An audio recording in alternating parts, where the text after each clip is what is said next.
Hello everyone, in 11th Commerce Economics lecture, we are in chapter number 1 where we have already completed with microeconomic and today we are going to start with macro. So let us move on towards the ebook.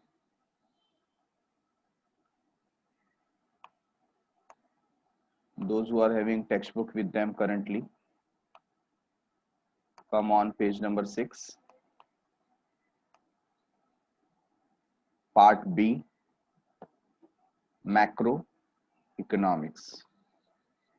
So अभी तक हमने देखा economic को दो part में divide किया. We have divided economics in two part. One is macro and another one is micro. Micro is a small level study of human behaviour, individual price, individual industry, जहां पर हम slicing method use करते हैं, एक part को study में लेकर के आते हैं. जैसा मैंने एग्जांपल दिया था, अगर होल फॉरेस्ट है और पूरे फॉरेस्ट में से मैंने आपको गिन के 10 to 15 ट्रीज का एनालिसिस करने के लिए भेजा है तो वो माइक्रो है.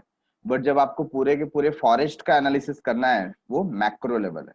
Getting it? So now we are starting with the macro part.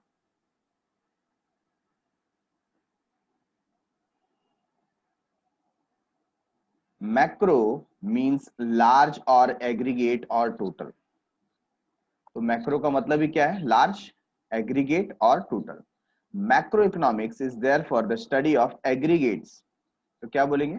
Study of aggregates covering the entire economy. Entire economy की बात करें, ठीक है ना? Such as total employment, national income, national output, total investment, total saving, total consumption, aggregate supply, aggregate demand, general price level, etc. तो देखो इसमें क्या क्या चीजें आ गई. जब हम माइक्रो की बात कर रहे थे, माइक्रो, तो हम इंडिविजुअल प्राइस की बात कर रहे थे. बट यहां पर मैक्रो में हम किसकी बात करेंगे? Total price.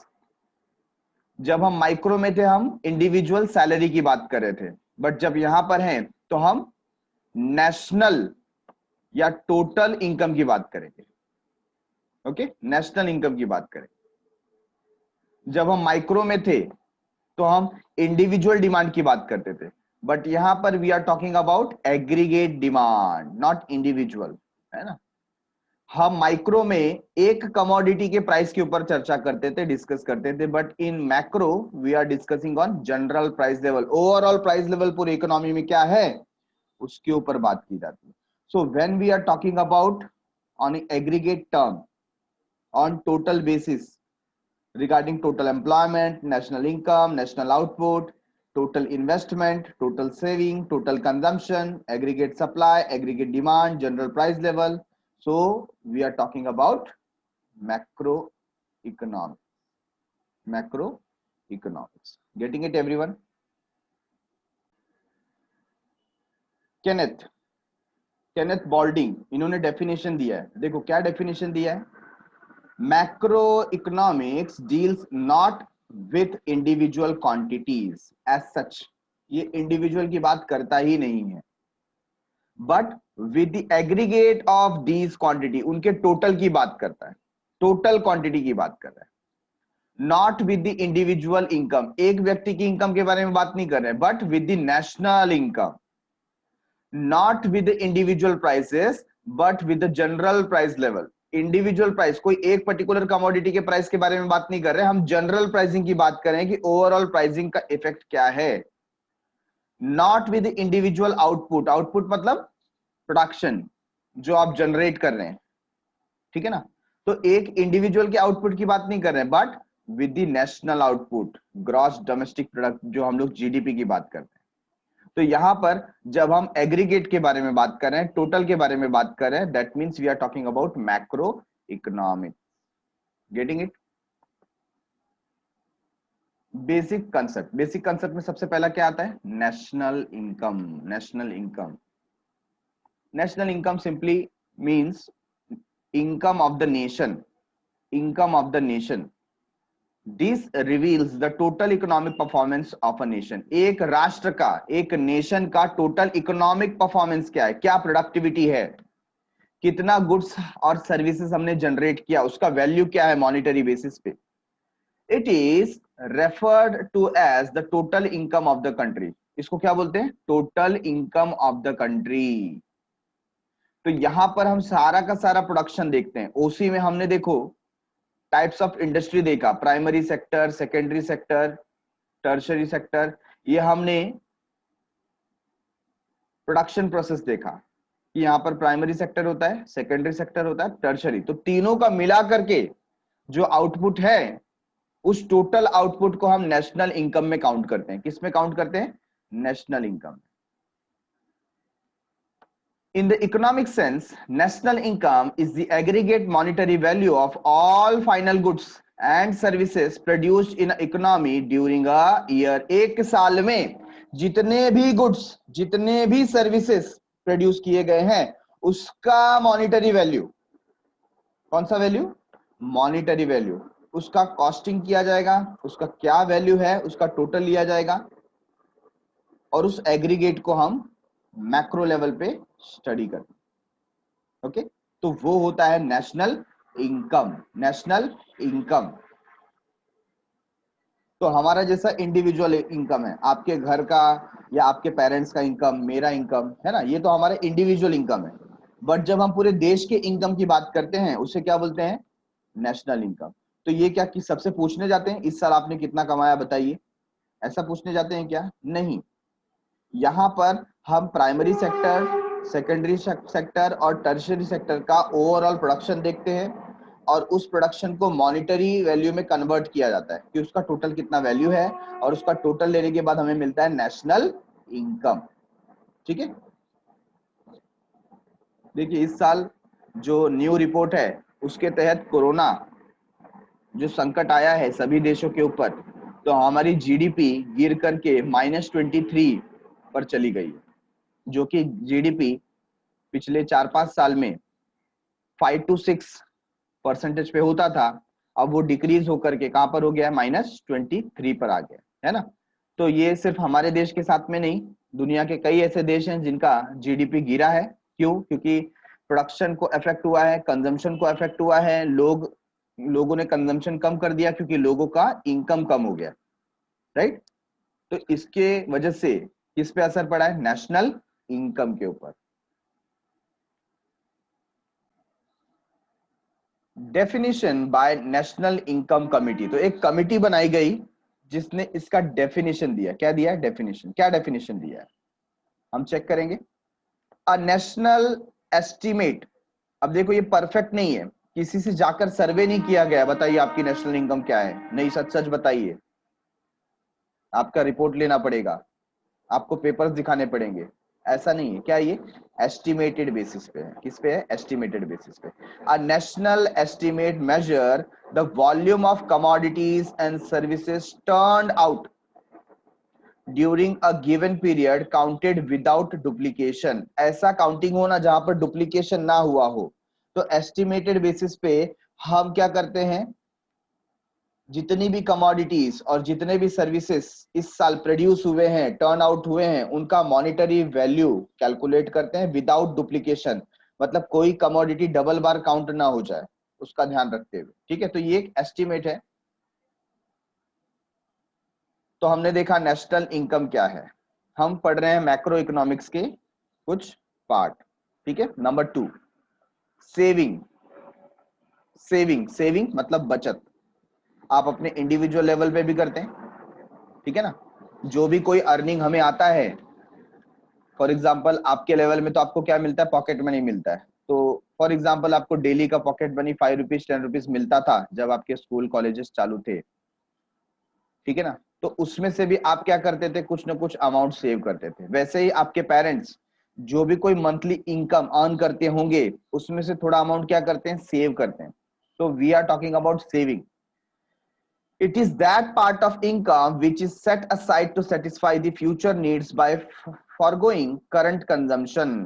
करंट कंजम्पशन को भूल करके ऐसा इनकम का पार्ट जो हमने फ्यूचर के लिए बचा के रखा है कि अभी हम इसे खर्च नहीं करेंगे, आने वाले फ्यूचर में हो सकता है हमें जरूरत पड़े तो उस समय खर्च किया जाएगा, ऐसा जो बचा हुआ पार्ट है इसे बोलते हैं सेविंग, बचत। ठीक है ना।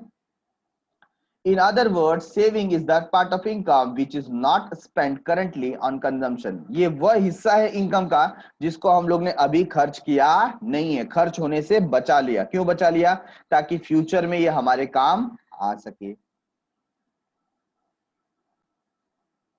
सो हमने देखा नेशनल इनकम, हमने देखा सेविंग, नाउ इन्वेस्टमेंट। अब क्या होता है, जो हमारे पास पैसा बचा के रखा गया है, ऐसा कोई इंडिविजुअल होगा, पैसा सपोज उसका जो मंथली इनकम है, ठीक है ना, उसका मंथली इनकम 20,000 रुपीज है, हर महीने का उसको 20,000 मिलता है, ठीक है। तो 20,000 में से क्या सबका सब खर्च कर देगा? नहीं, उसमें से कुछ अमाउंट को क्या करेगा? सेव करेगा, ठीक है। तो यहां पर मैं एक एग्जांपल ले लेता हूं कि सपोज हमारे पास जो पर्सन है उसका मंथली इनकम कितना है? 20,000।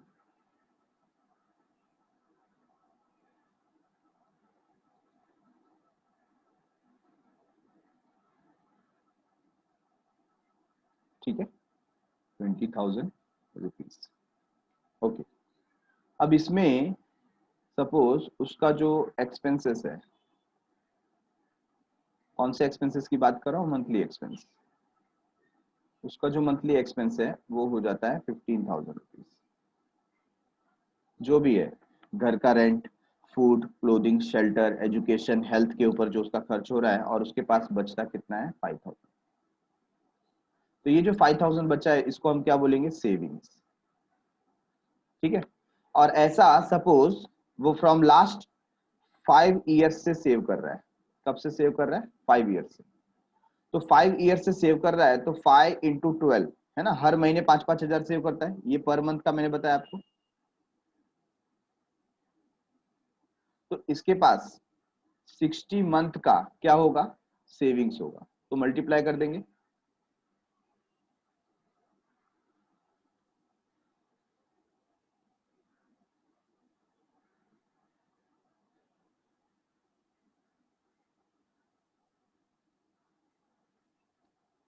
कितना आता है? 3 लाख रुपीज, राइट। ये 3 लाख इसका क्या है? Total saving. क्या है इसका? Total saving. अब मुझे बताइए, क्या ये घर पे रोज रख करके इसको अगरबत्ती करेंगे, रोज हार फूल चढ़ाएंगे तो ये बढ़ने वाला है, ग्रो होने वाला है? Day by day purchasing power of money क्या होता है? रिड्यूस होता है कि नहीं? इन्फ्लेशन बढ़ता है। जो आप 10 साल पहले 10 रुपए में परचेस कर पा रहे थे, क्या आज की तारीख में 10 रुपए में उतना ही मिलेगा? नहीं, महंगाई बढ़ती है, ठीक है ना। तो इस अमाउंट को क्या होना चाहिए? ग्रो होना चाहिए। तो इसके लिए क्या कर सकते हैं? ये जो पर्टिकुलर आइटम है इसको करना चाहिए इन्वेस्ट। क्या करना चाहिए? इन्वेस्ट।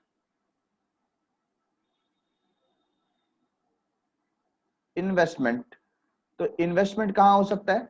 इन्वेस्टमेंट आप कर सकते हैं या तो आप फिक्स डिपॉजिट में पैसा लगा दीजिए जहां पे आपको इंटरेस्ट मिलेगा, या आप शेयर मार्केट में पैसा लगा सकते हैं जिसको हम स्टॉक मार्केट बोलते हैं, या आप किसी को लोन दे सकते हैं, ठीक है, जिसमें से आपको क्या मिलेगा? इंटरेस्ट मिलेगा। जैसे कंपनी को आपने लोन दिया उसे हम बोलते हैं डिवेंचर और बॉन्ड्स, बराबर है। या फिर आपके पास एक और ऑप्शन है, you can invest in mutual fund. Mutual fund तो एक पोर्टफोलियो बन जाएगा। तो ये सब क्या है? ये सब है इन्वेस्टमेंट। इस इन्वेस्टमेंट के थ्रू आपका जो पैसा है वो धीरे धीरे ग्रो करता है। क्या करता है? ग्रो करता है। अच्छा, दूसरा फायदा क्या है? दूसरा फायदा ये है कि ये जो पर्टिकुलर इन्वेस्टमेंट है इससे पैसा किसको मिलेगा? कॉर्पोरेट्स को। किसको मिलेगा? कॉर्पोरेट्स को। कॉर्पोरेट मतलब कंपनी, ठीक है ना। तो कंपनीज को पैसा मिलेगा तो इससे क्या होगा, प्रोडक्शन बढ़ेगा, ओवरऑल प्रोडक्शन बढ़ेगा तो सेल्स बढ़ेगा, सेल्स बढ़ेगा तो प्रॉफिट बढ़ेगा, प्रॉफिट बढ़ेगा तो नेशनल इनकम बढ़ेगा। ठीक है। सो ये जो इन्वेस्टमेंट हुआ है इससे ओवरऑल क्या होता है, ग्रोथ होता है। क्या होता है, ग्रोथ होता है। तो उसी के बारे में हम रीड कर रहे हैं। It refers to creation of capital asset through mobilizing of savings। आपके सेविंग से आप कैपिटल एसेट क्रिएट कर रहे हो, क्योंकि ये जो इन्वेस्टमेंट है ये जितने भी ईयर्स का होगा, जो भी इसका पीरियड होगा, सपोज आपने 5 ईयर्स के लिए फिक्स डिपॉजिट करके रखा है, तो 5 साल के बाद आपका पैसा आपको रिटर्न मिलेगा अलॉन्ग विथ इंटरेस्ट, इंटरेस्ट के साथ आपको रिटर्न मिलेगा। गेटिंग इट, किसके साथ रिटर्न मिलेगा, इंटरेस्ट के साथ मिलेगा। तो ये एक टाइप का असेट बन गया। जैसे आपने इन्वेस्ट किया मशीनरी पे, आपने इन्वेस्ट किया इक्विपमेंट के ऊपर, ठीक है ना। Next, trade cycle. When we are learning about macro economics, हमको ट्रेड साइकिल के बारे में भी समझना जरूरी है। Trade cycles are fluctuation in business. Business के अंदर जो फ्लक्चुएशन आता है उसे हम बोलते हैं trade cycle. They are ups and downs in the overall economic activity. Ups and downs means fluctuation caused by inflation and depression respectively. तो जब महंगाई आ जाती है उसे हम बोलते हैं इन्फ्लेशन। क्या बोलते हैं, inflation. Inflation is a continuous rise in general price level. जब महंगाई बढ़ने लगती है तो उसे क्या बोलते हैं, इन्फ्लेशन बोलते हैं। ठीक है। और दूसरा होता है depression. Depression is a continuous fall in overall price and lowering down of economic activity in general. जैसा अभी का जो पीरियड चल रहा है, किसका चल रहा है, डिप्रेशन का। डिप्रेशन में क्या हो रहा है, डिप्रेशन में ओवरऑल जो मार्केट एक्टिविटी है वो डाउन होते जा रही है ना, इन जनरल। अब धीरे धीरे सबके प्राइस क्या होंगे, गिरने लगेंगे। जो देखो रियल स्टेट, पहले जो रेंट कितना ज्यादा भरना पड़ रहा था, अब धीरे धीरे लोगों के पास पैसे नहीं है तो वो रेंट पे नहीं कर पा रहे हैं, तो जो लैंडलॉर्ड है वो भी क्या कर रहे हैं, कहीं ना कहीं रेंट पे रियायत दे रहे हैं, थोड़ा थोड़ा पैसा कम कर रहे हैं, है ना। तो इंडस्ट्री में कोई इन्वेस्ट नहीं कर रहा, तो इसे हम क्या बोलते हैं, डिप्रेशन। क्या बोलते हैं, डिप्रेशन। तो ये डिप्रेशन की वजह से ट्रेड साइकिल हमें देखने को मिलता है। तो ट्रेड साइकिल क्या होता है, up and down in the business, ups and down in the business. ठीक है।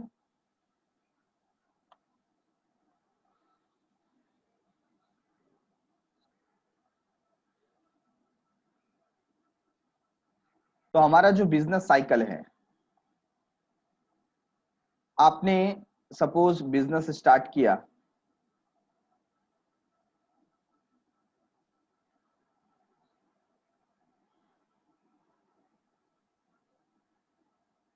मैं ग्राफ की तरह शो करता हूं आपको।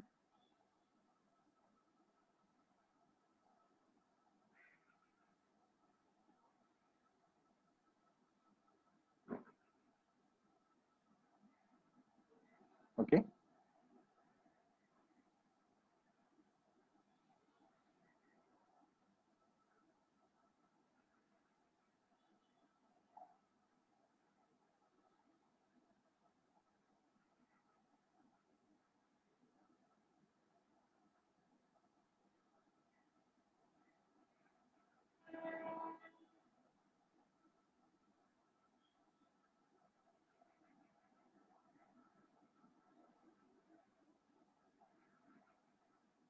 तो यहाँ पर हमारा जो बिजनेस है, हमने स्टार्ट किया था जीरो से, और धीरे धीरे हमारा बिजनेस क्या हो रहा है, ग्रो हो रहा है। तो ग्रो होता है तो कई बार उसमें रिस्क आता है, बिजनेस को लॉस होता है, फिर कभी अच्छा इकोनॉमी वर्क कर रहा है तो प्रॉफिट होता है। तो ऐसे जिगजैग होता रहता है। इसे क्या बोलते हैं हम लोग, अप्स एंड डाउन। ठीक है। और ऐसे ऐसे ये बिजनेस कभी बहुत अच्छा करता है, कभी लॉस भी करता है। तो ये जो पूरा बिजनेस का स्ट्रक्चर है, ठीक है, इसे हम क्या बोलते हैं, साइकिल। क्या बोलते हैं, साइकिल, ट्रेड साइकिल। तो दो चीजों की बात की यहाँ पर, बिजनेस में रिस्क इन्वॉल्व है तो अप्स एंड डाउन्स आते रहते हैं इन ओवरऑल इकोनॉमी, और इनकी वजह से क्या कॉज होता है, इन्फ्लेशन एंड डिप्रेशन। ठीक है।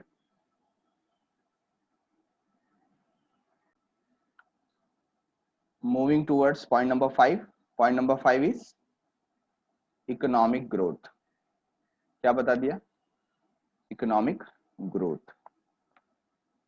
The term economic growth has a quantitative dimension. Which dimension? Quantitative dimension. In simple words, economic growth means an increase in the real national income of the country over a long period of time. Long period of time में हमारा जो real national income है उसमें कितनी वृद्धि हुई, कितना increase हुआ, है ना. तो हम लोग ने पॉइंट नंबर 1 नेशनल इनकम देखा था. तो नेशनल इनकम जो है वहां पर सिर्फ हम वैल्यू की बात नहीं करते हैं, ठीक है. किसकी बात नहीं करते हैं? वैल्यू की बात नहीं करते. वहां पर हम रियल इनकम की बात कर रहे हैं. तो एक एग्जांपल, छोटा सा एग्जांपल मैं लेता हूं, उसके तहत हम समझने की कोशिश करेंगे. देखिए, सपोज हमारे पास कोई एक प्रोडक्ट है और वो प्रोडक्ट है, सपोज हम सेल कर रहे हैं पीसी, पर्सनल कंप्यूटर सेल कर रहे हैं, ठीक है. तो 1 पीसी का जो कॉस्ट है ये आता है 30,000 रुपीज में. I am taking just an example, ठीक है. कितना आ रहा है? 30,000. सो पूरे देश में हम एक एक प्रोडक्ट को लेकर के चलते हैं ताकि आपको समझ में आए. तो पूरे देश में सपोज हम 1000 पीसीज बनाते हैं. कितने बनाते हैं? 1000 पीसी इन 1 ईयर, ठीक है ना. तो इसका जो कॉस्ट है 30,000 रुपीज, ये टोटल करेंगे तो कितना आ जाएगा?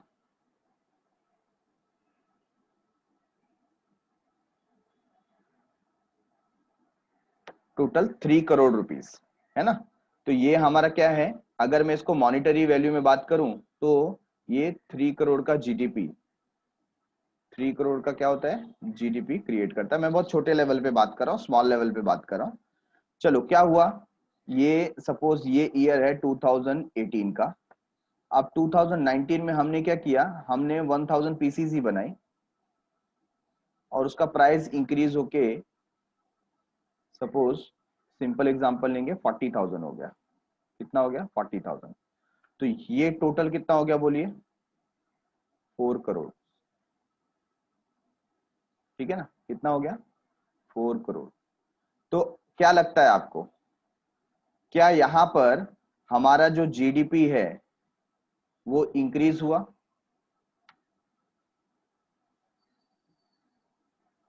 ये जो जीडीपी दिखा रहा है, पहले जीडीपी कितना दिखा रहा था? 3 करोड़. अब कितना दिखा रहा है? 4 करोड़. क्या ये इंक्रीज हुआ? Answer is no. There is no real growth. क्यों रियल ग्रोथ नहीं? पहले भी हमारा जो प्रोडक्शन था वो 1000 का होता था, अभी भी प्रोडक्शन किसका हो रहा है? 1000. ये जो ग्रोथ मिल रहा है ना, ये सिर्फ किसकी वजह से मिल रहा है? प्राइस की वजह से. किसकी वजह से? प्राइस की वजह से. तो हम इसको रियल ग्रोथ नहीं बोलेंगे. इसको हम रियल ग्रोथ नहीं बोलेंगे. रियल ग्रोथ कब होगा?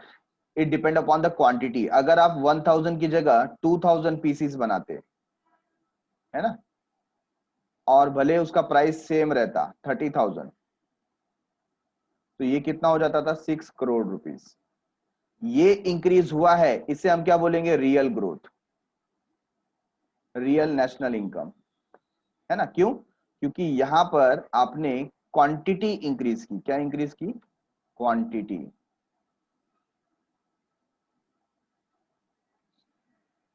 Okay.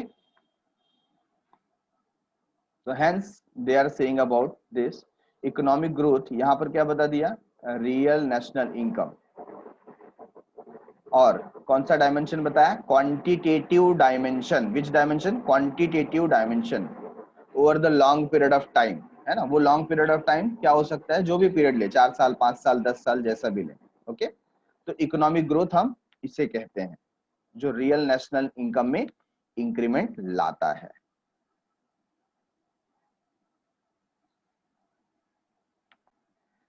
So how many points we have done? 5 points. Point number 1, national income. Point number 2, savings. Point number 3, investment. Point number 4, what was point number 4? बोलिए, क्या था point number 4? Trade cycle, है ना. और point number 5, economic growth.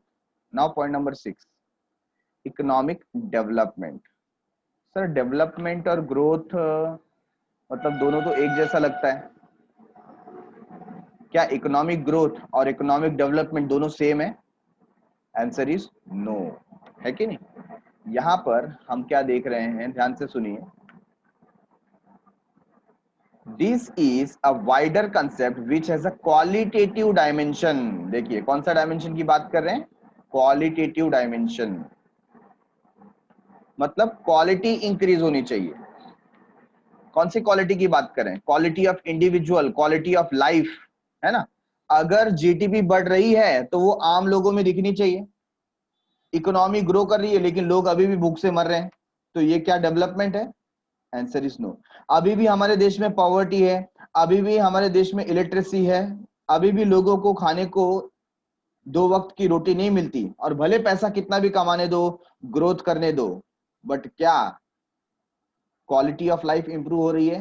Answer is no. तो क्या उसे हम डेवलपमेंट बोलेंगे? नहीं, उसे हम डेवलपमेंट नहीं बोलेंगे। तो इट फोकसेस ऑन क्वालिटी। किस पे बात करता है? ये क्वालिटी के ऊपर बात करता है, ठीक है।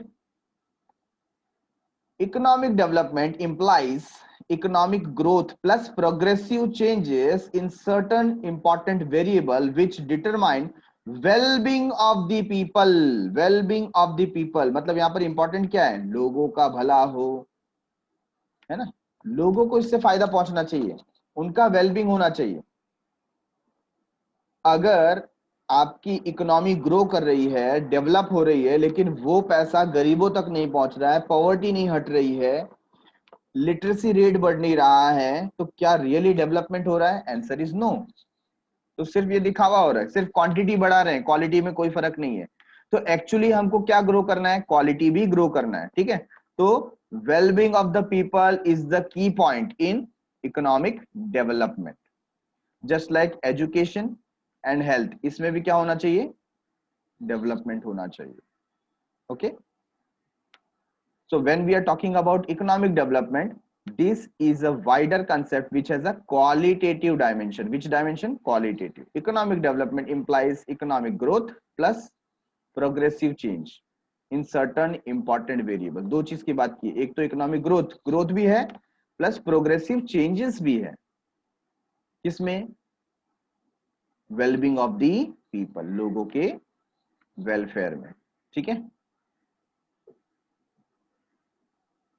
तो देखिए इसके ऊपर ही आप क्या कर लो, एक डिस्टिंग्विश देख लो, ये दोनों के बीच में फर्क क्या है। When we talk about economic growth, then how it is different from economic development. तो economic growth means an increase in the real national income of the country. ये इनकम बढ़ रहा है, क्या बढ़ रहा है? इनकम बढ़ रहा है, ठीक है। एक एग्जांपल मैं ले लेता हूं आपके सामने।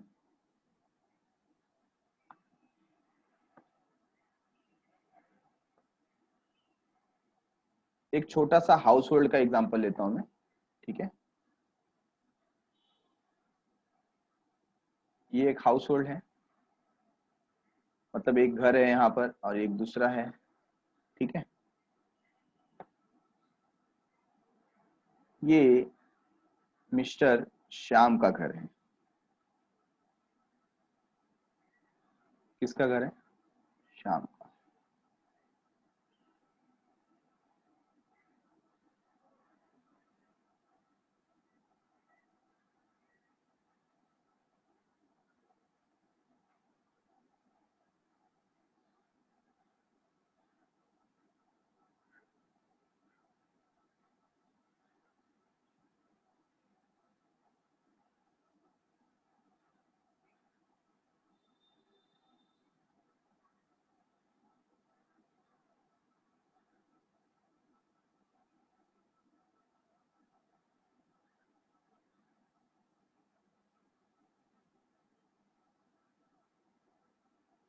ठीक है। अब ये जो मिस्टर श्याम है, इनके जो फैमिली मेंबर्स हैं,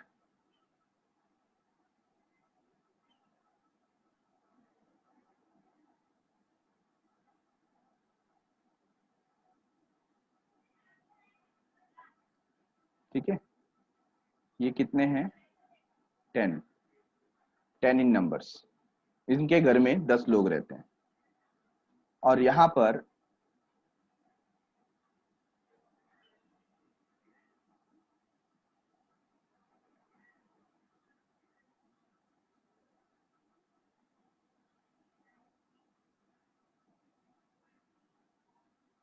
मिस्टर धीरज है,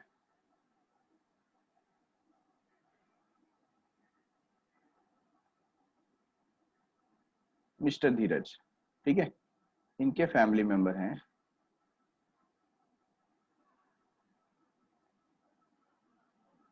4 इन नंबर्स। अभी मिस्टर श्याम का जो मंथली इनकम है,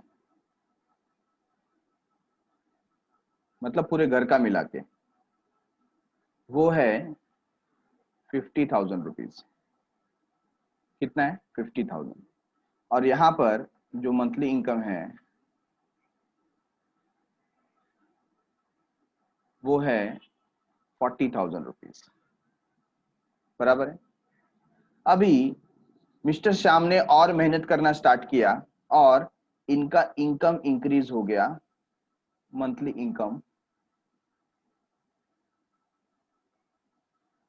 अब वो इंक्रीज होके हो गया 60,000, 60,000 कमा रहे हैं। लेकिन इनके जो मेंबर हैं वो भी इंक्रीज होके अब कितने हो गए? 12 न्यू मेंबर्स। काउंट। तो पहले 10 थे, अब कितने हो गए? 12 हो गए, ठीक है ना। और यहां पर मिस्टर धीरज, उन्होंने भी मेहनत किया, उनका भी इनकम इंक्रीज हुआ। अब उनका जो मंथली इनकम है वो 45,000 है, ठीक है। अभी देखने वाले लोग क्या हो देखेंगे, अरे पहले तो कितना अर्न करता था, पहले ये 50,000 अर्न करता था, अब कितना अर्न कर रहा है? 60,000, मतलब इसका 10,000 इनकम बढ़ गया। बट क्या यहाँ पर क्वालिटी ऑफ लाइफ सुधरी? क्या क्या क्वालिटी बढ़ेगी? नहीं। क्यों? क्योंकि पहले जो मेंबर 10 थे अब कितने हो गए? 12 हो गए, है कि नहीं। तो इनका क्वालिटी ऑफ लाइफ, वेलबींग कुछ बढ़ने वाला नहीं है। क्यों? देखने के लिए सिर्फ क्वांटिटी बढ़ी। क्या बढ़ी? There is increase in quantity. यहां पर इसको कंपेयर करें तो क्वांटिटी में इंक्रीज हुआ, बट क्वालिटी ऑफ लाइफ में कोई इंक्रीज हुआ नहीं है। बट यहां पर जो मिस्टर धीरज हैं, मिस्टर धीरज के फैमिली मेंबर 4 थे और अभी भी फैमिली मेंबर 4 ही है, ठीक है। तो भले इसके अंदर आपको सिर्फ 5,000 का इंक्रीमेंट दिखता है ना। तो इसमें क्वांटिटी तो बढ़ी, क्वांटिटी बढ़ी है, साथ ही साथ क्वालिटी ऑफ लाइफ भी बढ़ेगी, क्योंकि उनके पास खर्च करने के लिए ज्यादा पैसे होंगे। Getting it? तो जहां पर ये दोनों बढ़ रहा है, क्वांटिटी भी बढ़ रही है, क्वालिटी भी बढ़ रही है कि नहीं। They are more focusing on quality. So इसे हम क्या बोलेंगे? इसे हम बोलेंगे डेवलपमेंट। क्या बोलेंगे? डेवलपमेंट।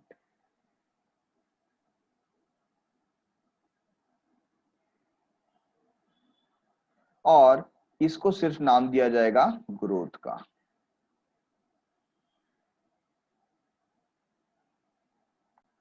अब ये जो एग्जाम्पल हमने यहां पर लिया है ना, ग्रोथ के बारे में, डेवलपमेंट के बारे में, तो फिलहाल तो मैंने बहुत माइक्रो बात किया, क्योंकि हम लोग इंडिविजुअल इनकम के बारे में, इंडिविजुअल हाउस होल्ड के बारे में देख रहे हैं। बट एक नेशन के बारे में हम लोग ऐसा बात करें ना, कि जहां पर पॉपुलेशन भी बढ़ रहा है, बेरोजगारी भी बढ़ रही है, लेकिन सिर्फ नंबर्स बढ़ रहे हैं, क्वांटिटी बढ़ रही है, तो उसे ग्रोथ बोला जाएगा, बट डेवलपमेंट नहीं बोला जाएगा, ठीक है।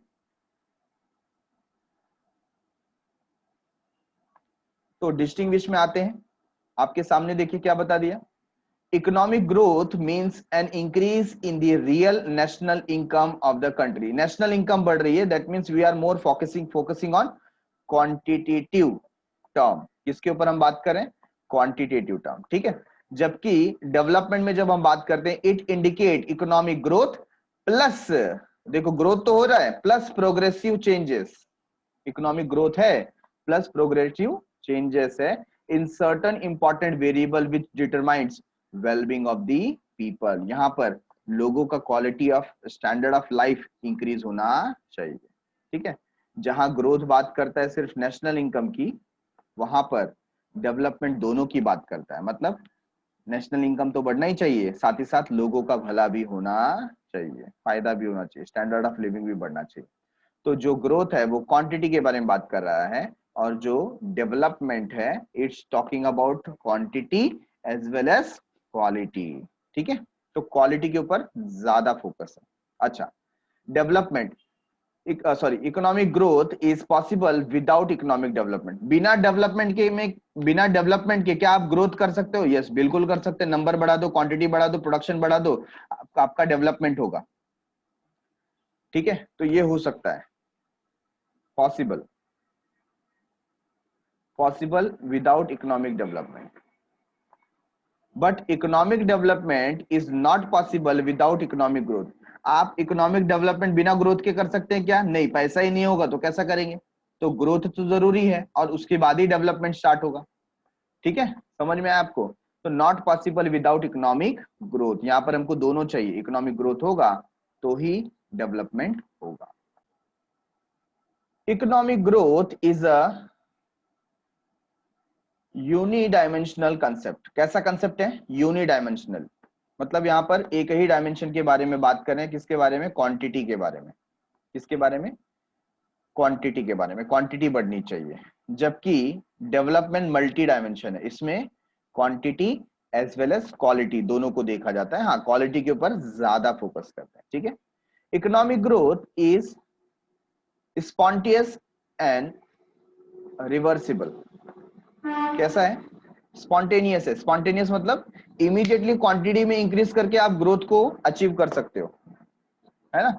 इमीडिएटली आपने क्या किया? प्रोडक्शन बढ़ाया, सेल्स बढ़ाया, बहुत ज्यादा पैसा आया, तो with in a given period of time, with in 1 year और 2, आप क्या कर सकते हो? ग्रोथ को हासिल कर सकते हो। बट क्या डेवलपमेंट को हासिल किया जा सकता है? नहीं, डेवलपमेंट के लिए आपको बहुत ज्यादा एफर्ट लेना पड़ता है। ठीक है, so it is deliberate and irreversible. आप इसको रिवर्स कर सकते नहीं हो, रिवर्स नहीं कर सकते। Getting it? ये डेलिबरेट होता है, इट टेक टाइम, धीरे धीरे धीरे धीरे डेवलपमेंट होता है, और ग्रोथ आप इमीडिएटली कर सकते हो। Economic growth is measured in terms of national income and per capita income. Economic growth को आप कैसे मेजर करते हो? With the help of national income and per capita income. इसके थ्रू आप क्या करते हो? मेजर करते हो। ठीक है, अब आप लोग में से बहुत लोग बोलेंगे सर ये क्या होता है per capita income? National income तो समझ में आया, ओवरऑल जितना भी जीडीपी है वो सब काउंट करके नेशनल इनकम निकाला जाता है, लेकिन पर कैपिटा इनकम क्या है? पर कैपिटा इनकम मतलब इनकम पर पर्सन। फिर से मैं आपको एग्जांपल देता हूं, जो लास्ट एग्जांपल दिया था, यहां पर हम इस एग्जांपल को एलिबरेट करते हैं। मैं हाउस होल्ड इनकम की बात करता हूं। ठीक है, यहां पर जो पहला वाला एग्जांपल था, सपोज मिस्टर श्याम जो है, मिस्टर श्याम का अर्निंग है ना, ये जो मंथली अर्निंग था ये कितना था? 50,000, बराबर है। और इनके घर में मेंबर्स कितने हैं? तो मैं पहले क्या लिख रहा हूं यहां पर? इनकम, फिर number of person,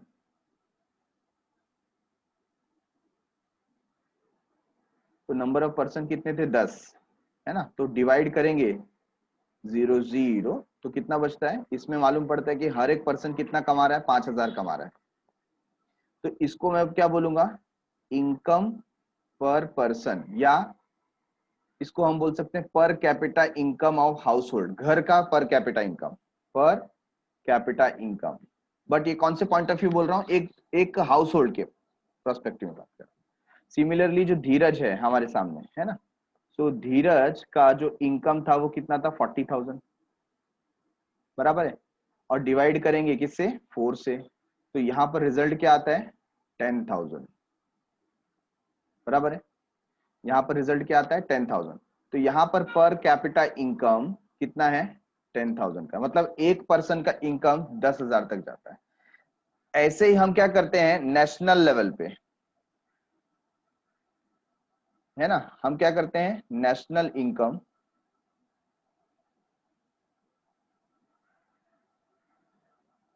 divide by, national income divide by total population of nation, पूरे देश की पॉपुलेशन से डिवाइड करते हैं तो हमको क्या मिलता है यहाँ पर कैपिटा इनकम। क्या मिलता है? पर कैपिटा इनकम, मतलब हर एक इंडिविजुअल का क्या इनकम है, भले वो कमाता हो ना कमाता हो। अभी जो न्यू बॉर्न बेबी भी हुआ है वो भी इसके अंदर इंक्लूड हो जाएगा, क्योंकि यहाँ पर हम किसकी बात कर रहे हैं? We are talking about total population. किसकी बात कर रहे हैं? Total population. Getting it? तो हमको ये फॉर्मूला यूज करना है, तो हमको इससे मिल जाएगा पर कैपिटा इनकम क्या है। ओके, सो यहां पर जब हम ग्रोथ की बात कर रहे हैं तो ग्रोथ में क्या हुआ? National income and per capita income, है ना? इसकी मदद ली जाती है इसको मेजर करने में। क्या करने में? मेजर करने में। और जहां पर डेवलपमेंट का बात है, measured in terms of agricultural productivity, industrial productivity, quality of human life. देखो इसमें क्या आ गया? क्वालिटी ऑफ ह्यूमन लाइफ, है ना? हमारा जो स्टैंडर्ड ऑफ लिविंग है, ह्यूमंस का क्वालिटी है, वो कितना इंप्रूव हुआ है, वो भी मायने रखता है। तो क्या चीजें? 3 चीजें। पहला तो एग्रीकल्चर, एग्रीकल्चरल प्रोडक्टिविटी, दूसरा industrial productivity and quality of human life etcetera. Getting it? तो ये जो पर्टिकुलर डिस्टिंग्विश है, ये डिस्टिंग्विश भी आपको 5 टाइम्स लिखना है। This is your homework. Okay, so economic growth and economic development, this distinguish is very much important from your exam point of view. तो इसको आप 5 टाइम्स लिखेंगे, ठीक है? So we have completed with the chapter here. Let us take some question answers. Statement related to economic. यहाँ पर ये question answer देखिए। स्टेटमेंट रिलेटेड टू इकोनॉमिक में पहला क्या है? Economic is a social science. Concept of economic is derived from the Greek word oikonomia. Economic is related to the study of human economic behaviour. Economic is related to management of the household. ठीक है, option क्या दिया है? A B C, A and B and C, A B C D. तो कौन सा option correct है? मतलब जब हम इकोनॉमिक से रिलेटेड बात कर रहे हैं तो ये ए बी सी डी, ये पढ़ने के बाद आपको क्या लगता है? ए बी सी ही सिर्फ करेक्ट है, या सिर्फ बी सी करेक्ट है, या ए एंड बी करेक्ट है, या सब के सब करेक्ट है? What is your opinion?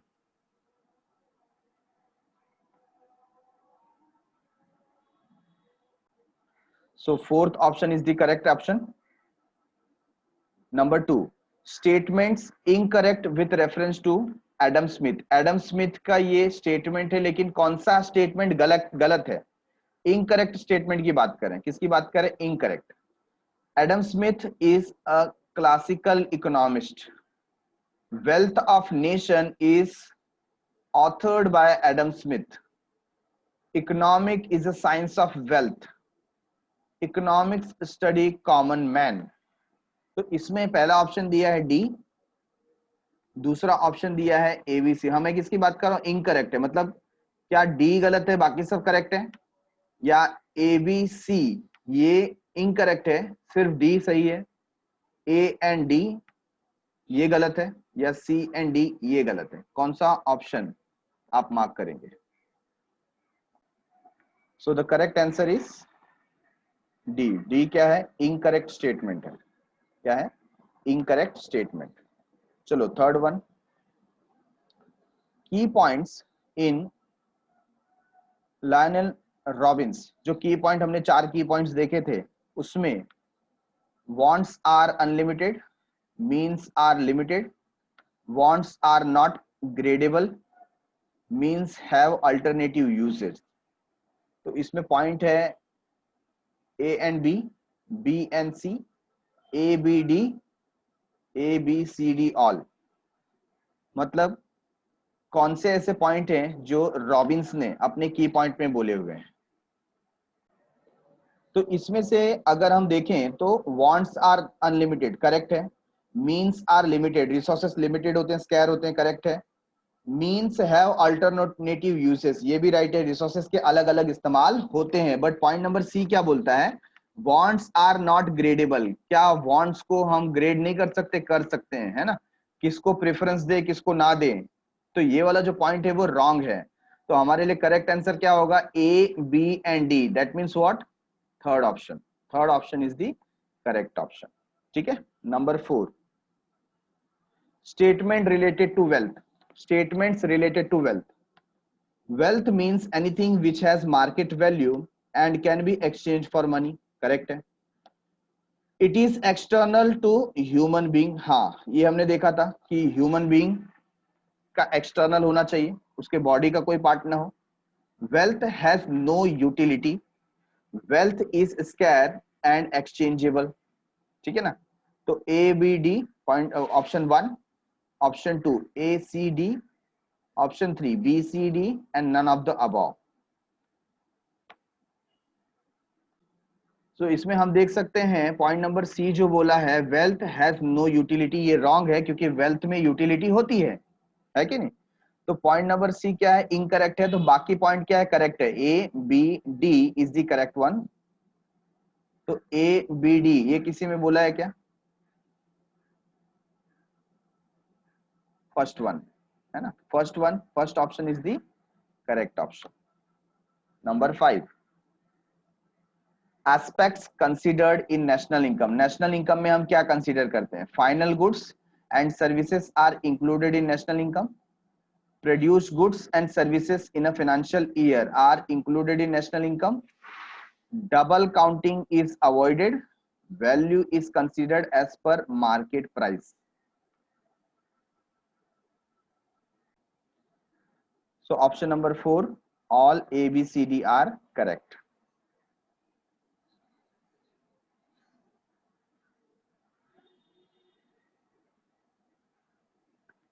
अब यहां पर देखो लिखा है कोरिलेशन सेट करना है आपको। जैसे नेचुरल साइंस हम किसको बोलते हैं? एग्जैक्ट साइंस को। सो सोशल साइंस क्या होगा? एब्स्ट्रैक्ट।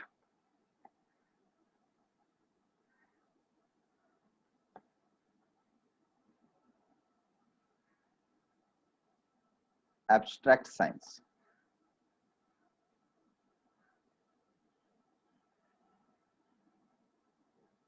ठीक है। फिजिक्स डैश दिया है, साइकोलॉजी, सोशल साइंस। तो यहां पर आप क्या ले लेंगे? नेचुरल साइंस, है ना। तो ये जो नेचुरल साइंस है एज इट इज आपको यहां पर लिख देना है। अर्थशास्त्र किसने दिया? कौटिल्य ने। वेल्थ ऑफ नेशन किसने दिया? वेल्थ ऑफ नेशन,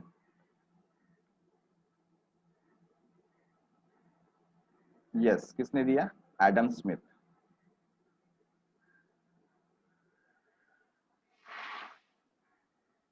ठीक है। Necessity dash comforts washing machine. तो यहां पर आप क्या लिख सकते हैं? फूड, क्लोथिंग, शेल्टर, इसमें से कोई भी एक एग्जांपल लिख सकते हैं।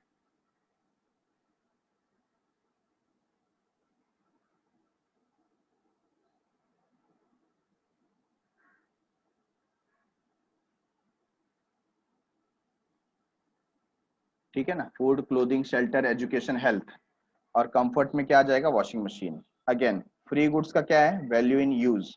तो इकोनॉमिक गुड्स का क्या आएगा? Value in exchange.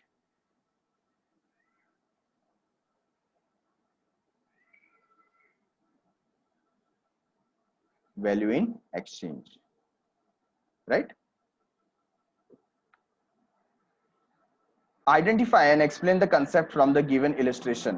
My father purchased a two-wheeler vehicle. This helps to fulfill my travel needs.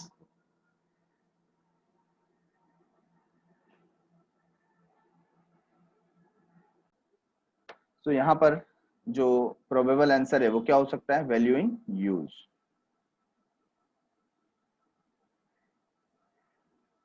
अच्छा,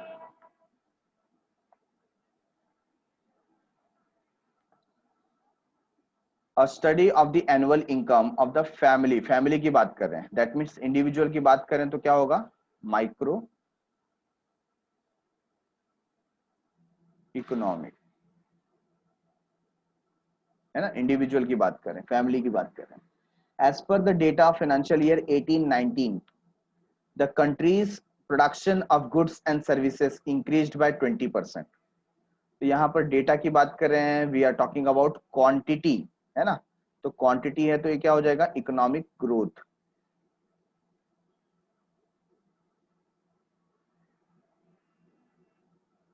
इकोनॉमिक ग्रोथ।